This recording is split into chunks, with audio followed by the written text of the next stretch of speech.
Can you confirm that in your opening statement that you've said that up to $150 million taxpayer dollars have been misappropriated in your estimation? Correct.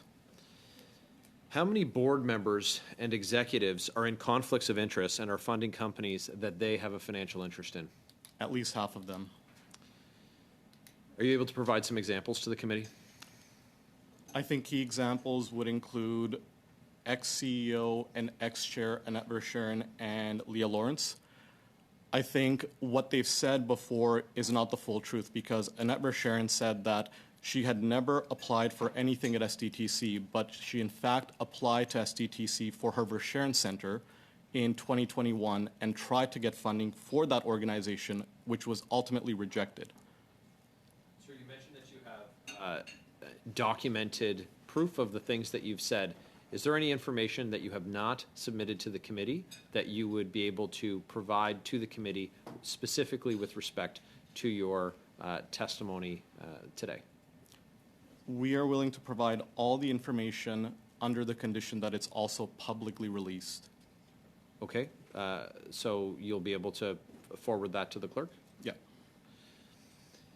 The conflicts of interest that we've seen that have been identified as with respect to appointees of the Liberal government that have totaled more than $600,000 with respect to, specifically with respect to COVID payments with Ms. Verschuren and Mr. Ouimet. These are not isolated incidents with respect to those COVID payments. Is that correct? That's correct.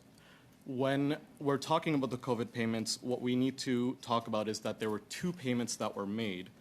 And the findings of the RCGT report don't just say that the conflict of interest rules were broken. What they've also found is that all of the $40 million that was given out was not even effectively tracked, because anything that's funded by STTC has to be tracked for eligible funding, and none of that happened for both payments, which was founded by the RCGT report. Well, how much money flowed to the companies that are in conflict of interest?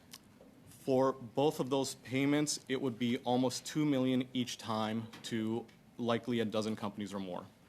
It's hard for us to really know because we were not really made aware of all the conflicts of the board members at most of the time.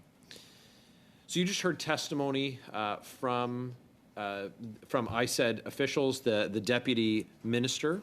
To your knowledge, in their opening statement or in response to questions from members of this committee, did they mislead or fail to provide fulsome answers? They did. Can you provide the details of that assessment? So, with regards to the ISED situation, ISED representatives were open and transparent about the investigation from day one and provided weekly debriefs on the progress. There was no coercion in any of this. And here are the real facts of the matter. ISED representatives have spoken multiple occasions that there were no briefings made to PCO regarding the situation. This is a lie because we have evidence that the deputy minister and ADM were in continuous conversations with PCO because the investigation included GIC appointees.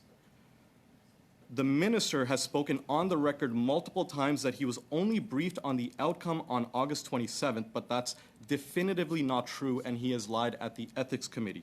The deputy minister spoke to the minister's office and the minister on several occasions before the briefings were finalized, including edits that were made on behalf of the minister's office.